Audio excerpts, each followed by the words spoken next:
Hello, hi, Jeffery Kin, Sarasota Rising Living Arts Festival, Sarasota, with my favorite thing to do any day of the week. It's to be here with Behind the Masterpiece, where we get to talk with amazing individuals from around Sarasota and our cultural coast and find out what makes them tick. And I'm really excited to be able to have a conversation finally with Vickie Oldham, who is the president and CEO of the Sarasota African American Cultural Coalition. Hello, Vickie. Hello, Jeffrey. Can you tone down that energy just a little bit, huh? I tend to get a little overwhelmed and a little excited. I can't help it. Our paths have crossed over the years, and I think this is the first time we've ever really gotten to sit and talk. So I'm looking forward to it, I think, right? Yes, I am. I've heard a lot about what it is that you're doing, but as you know, as a leader of a nonprofit, we're all just kind of running at 100 miles a minute and just not very much time to just sit and listen. And bless our hearts for all that energy that we have, that we share with other people and help make the community a better place. I did a little spying on you, if you don't mind, because social media is always very interesting things to find out about somebody. I love your byline on your Facebook account. You say, world changer, turning the tables on convention, shining a light on our glorious, painful history. That sounds like a mantra where every word was carefully selected. Do you want to talk about that and how you came up with that phrase? It is such a mouthful, but it encompasses, what I believe that I'm doing. I've always wanted to be somebody who changed the world. As kids, we were always told that, if you dream it, you can be it. If you want to be a change agent, you can do that. So I've always wanted to be that. And it started when I got interested in history in general, in, say, middle school. I had a middle school history teacher that poured into me and really, really supported me. And I didn't really understand it at the time, but he somehow saw something. And that really started me on this path of discovery about history. Now, since I've been involved with history, I certainly honed in on African American history, seeing that I am of African descent.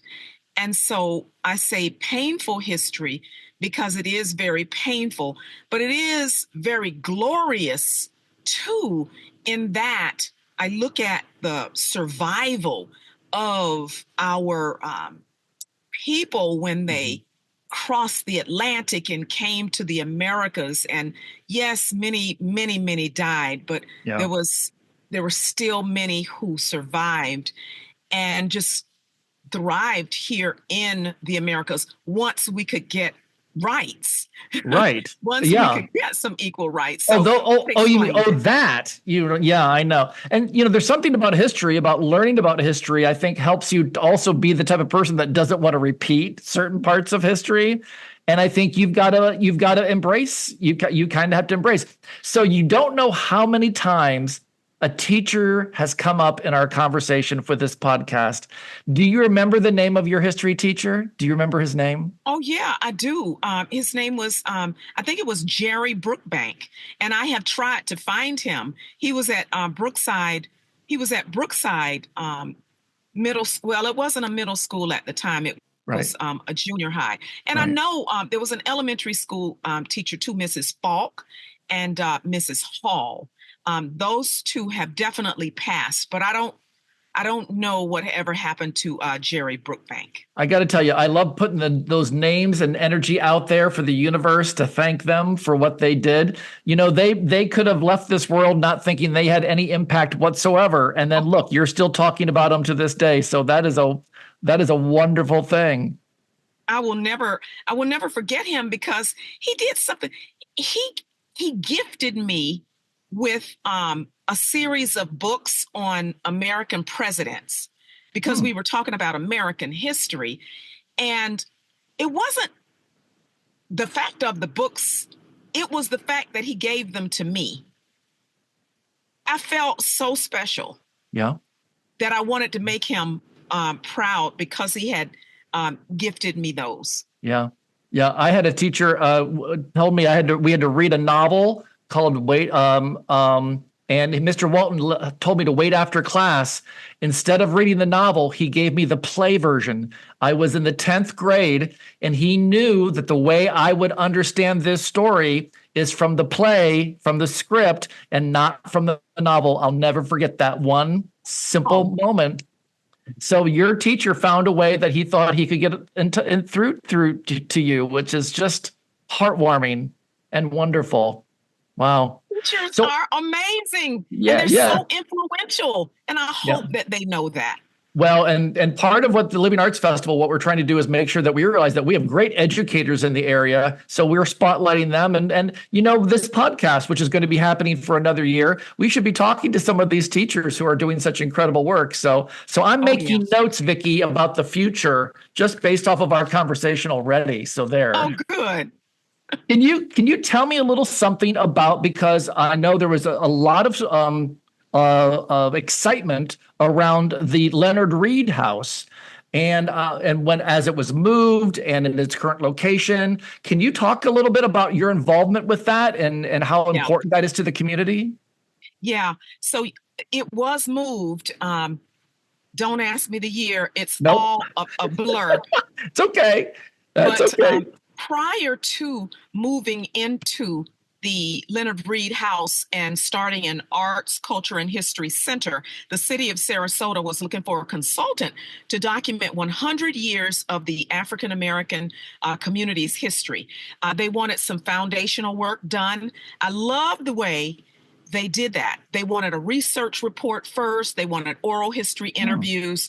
They wanted historic markers, a digital imprint. And so they found me. I completed that work, and it became very, very apparent that we needed a physical structure to hold all of these artifacts that we had come across, photographs, diplomas, certificates, these kinds of things. So I talked with community. We petitioned the city commission of Sarasota to help us to find a physical structure. They gave us some seed money, and the Reid House became available. A developer handed the Reid House over to city commissioners, and they knew that we were looking for a place, and they asked if this is a place that we could use as our starter home. This was not my vision, though, to be in a small historic house. Right. I wanted to start grand. I wanted to have a capital campaign, raise millions of dollars. Well, you got to start somewhere, darling. You got to start somewhere. And hello. And there's realistically, well, I needed to. But I there's needed to crawl before I walked. That's true. We all do. That's a good lesson in history as well. So where is that space located? What's the address of the Leonard Reid House? Because I didn't jot that down in our. It's 2529 Dr. Martin Luther King Jr. Way. Right at where it intersects with Orange Avenue. There's a traffic light right there, and the house is on the corner. And I tell you, we have turned it into a very, very active place, a venue where the community can gather and learn the cultural traditions of Africans and African Americans, and really, really breathe in that the spirit of the culture, the artwork, the food. Even the plants. We have African native plants that are a part of the landscaping package. So, oh man, I was just there today, and there were little kids and planting a butterfly garden. Wow. And so it was just so amazing to see the wonder in their eyes of handling butterflies and learning about the ways of butterflies.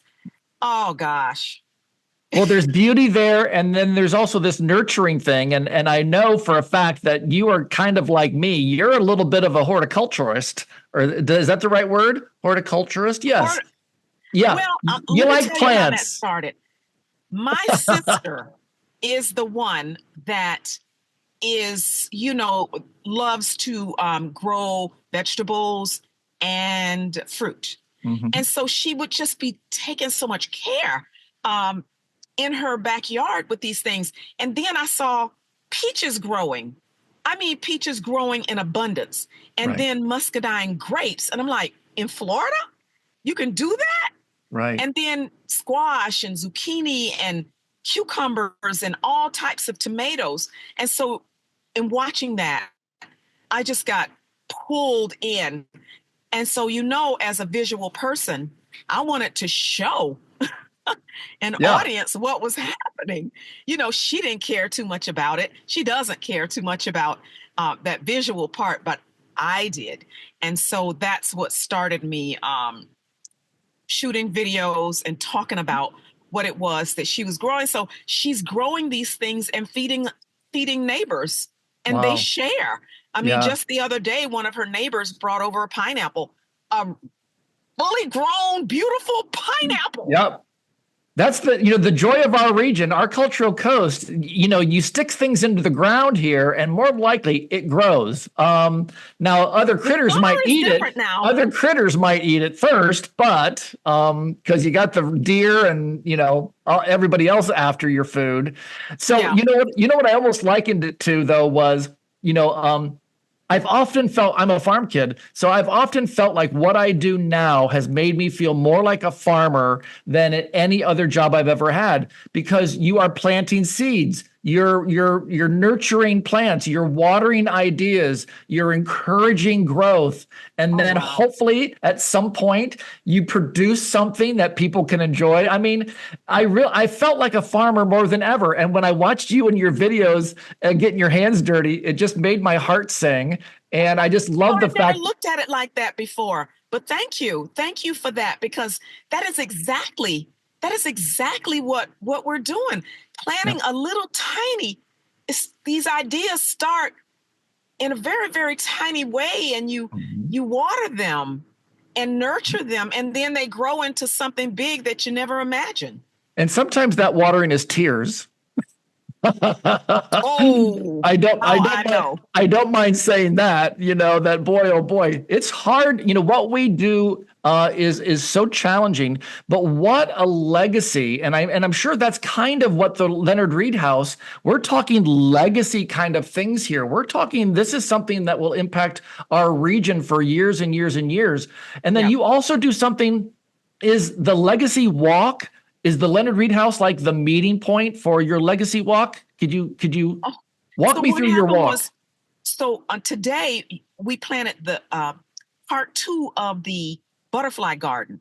Okay. So part 1, we were looking around the property as to where we would plant these flowers to attract the butterflies. And then a woman, Susan, at the Sarasota Butterfly Club, because we have a lot of partnerships, you do these things with partners. Mm-hmm. And she said, you know what, maybe bricks and a legacy walk would be very, very nice. You might want to get some bricks and have people write the names of family members that they'd like to honor. And this will bring them back to just pay homage to their family member or their friend, or their teacher, or whatever, and these bricks would be along the butterfly garden. And whoa, it sounded like a great idea to me. It does sound like a great idea. It really does. Because again, a lot of people are visual, and you've got to kind of hit them over the head. And of course, butterflies, what a great representation again of our souls and how we view the world, and how we, and how finite. What is a butterfly lives like an incredibly short amount of time in its beauty. So how to, carpe diem, seize the day. Yeah. So people can take tours. Yes. Obviously. Yes. And do you lead those? Do you have people that lead those tours, or do you do them yourself? You know what? That's an interesting question because I had hired a fundraising consultant, and in talking about the tour, she said, you're not going to be able to do these forever because, you're going to be needed to do some other things. Right. But listen, Jeffrey, this is the most favorite thing that I do. It's Yeah. it's my most favorite thing. Yeah. It puts me right in front of audiences directly. Right. And guess what? In leading those tours, I've met some of our largest donors. Right. You know what I mean? So Yeah. I'm not giving up tours anytime soon. Smart. That is I do house tours. Right. So people who want to know the history of the Leonard Reid House, yes, I meet them. We set up an appointment and whatever. We've recently met some more descendants of the Leonard Reid family. So sometimes we'll have them to come and also meet the guests. We do trolley tours. So we go around Overtown, which is the Overtown, Rosemary District, and Newtown, talking about African American history, and then I'll do it I'll do it privately in a car or a people mover or however way people want to do it. I'll come to if somebody wants to have a cocktail party at their home and invite me there to do a tour, verbally. I'll do that. It's all about sharing the history and communicating this message of resilience, of determination, of dignity. There are these messages that resonate so much with me that are universal messages that will touch Black people, white people, brown people, all people from around the world can be touched by this story of these people who came to these shores from Africa, landed in South Carolina, which is where I was at a conference recently, learning all about that history and how they were bought and sold and broken up from their families and ended up in various parts of the United States. We're trying to find each other even to this day. Wow. That's why we host a lot of family reunions at this house. I just did a family reunion tour recently. We have Ringling College students who are new with their parents coming into Sarasota, and they want to know who their neighbors are, so I'll be doing a tour. Wow. So do the murals that are in the area, so there's lots of beautiful murals popping up everywhere. Yeah. Did you have a little bit of a hand in that? Is that something that you can be proud of as I am? Because some of these are amazing. I can say indirectly. So Walter Gilbert is one of our community scholars on the trolley tours, and we were rolling around on trolley tours and talking about Overtown history. And Walter thought to himself, gosh, nobody would ever know that Black history was here. I've got to do something about this. And his idea was to put up murals in the Overtown area. So he had to do the groundwork in knocking on those doors, asking those owners of buildings like the Modern, say, I've got this idea. Can I put a mural on the side wall of your building? Well, people said yes. People say yes, but you've got to take the time. You've got to have that spark of an idea. You have to plant the seed. You have to go back at them. I mean, it's no revelation. It takes a lot of work to do those things. But then he had to raise the money too. He raised that money on his own to do it. I mean, through various means, crowdfunding, foundations. The foundations certainly stepped up to help. Our community will be a better community as we recognize and celebrate our differences and our history. We're all bound up in this common humanity. Yeah. Yeah, and sitting around the table together, there's no better way to get to know your neighbors than sitting down and talking and sharing stories. And everything that you're doing at the Leonard Reid House, you're becoming a almost like a communion. You're helping build community just by having that spot there. And of course, having the arts being a part, we are the cultural coast. So how we can take that history and then turn it into art. I mean, Yeah. this is fascinating. I mean, what a Yeah. great community that we have, and we're fortunate to have folks like you. I love though when I saw something you posted about your mom. Because I'm a mama's boy, so I love talking about moms. Your mom was an area music teacher.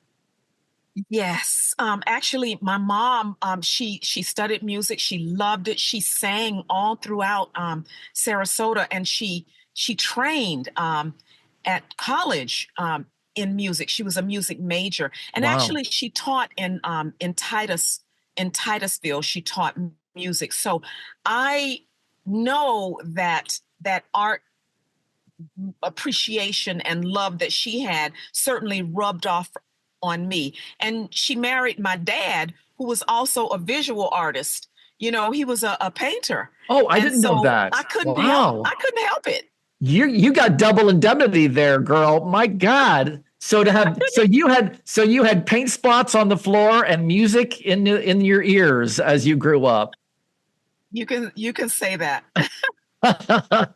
Well, I do think that makes a difference to us how we are raised and hearing that music and having that Yeah. come from her. And I mean, what a blessing to have a musician in the family. Oh, My dad definitely. called square dances, so there you go. That was something that he did that he loved. But that was something that I remember and I recall fondly, and I can still call some square dances, just so you know. Uh-oh. Hmm. Look at you. Alaman left with the old left hand, something something, right left grand. It's going to be my next career. But you were actually out and about a lot as a reporter and stuff too, Yeah. right? So Oh, so yeah. so your investigative journalism ideas and all that comes naturally for you, doesn't it? Yeah, I was a reporter, certainly with ABC 7 for many years, more years than I want to share.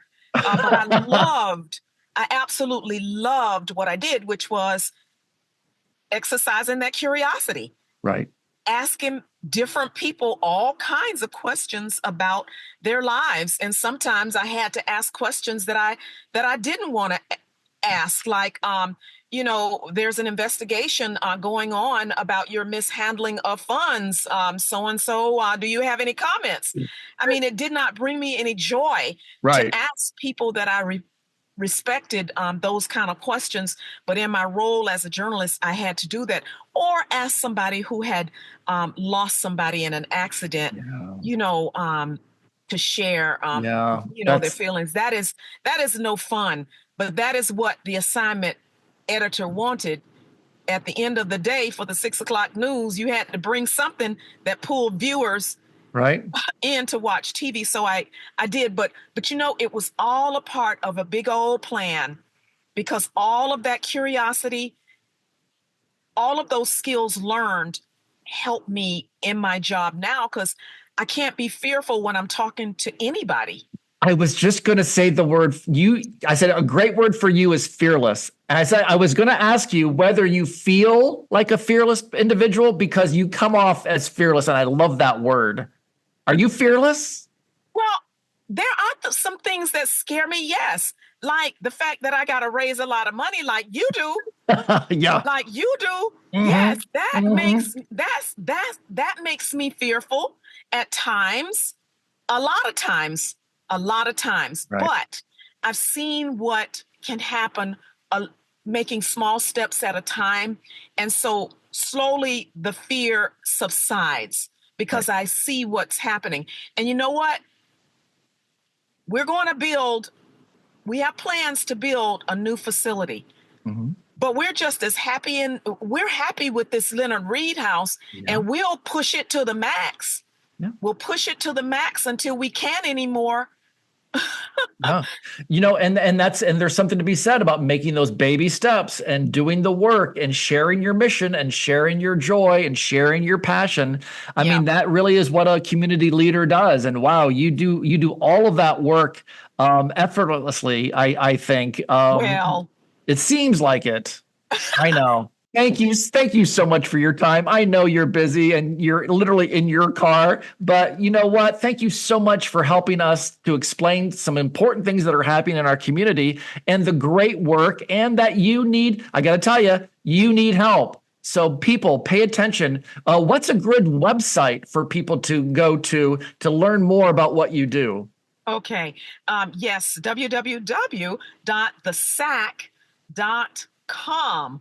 People can learn a lot about what's going on with us, and I'm needing to find a way for people to follow the progress of building this new facility. I want to share some things that I can share: the challenges, the rewards, the accomplishments, and so forth.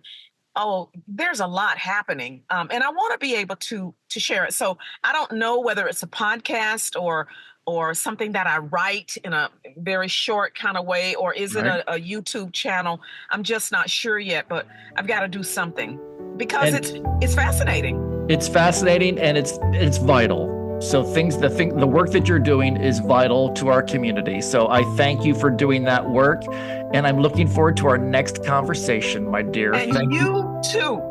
Yeah, we've got to band together and make things happen. So thank you. Thank you. Thank you so much for watching. Thank you so much for listening. This has been Jeffery Kin as a part of Visit Sarasota's Behind the Masterpiece.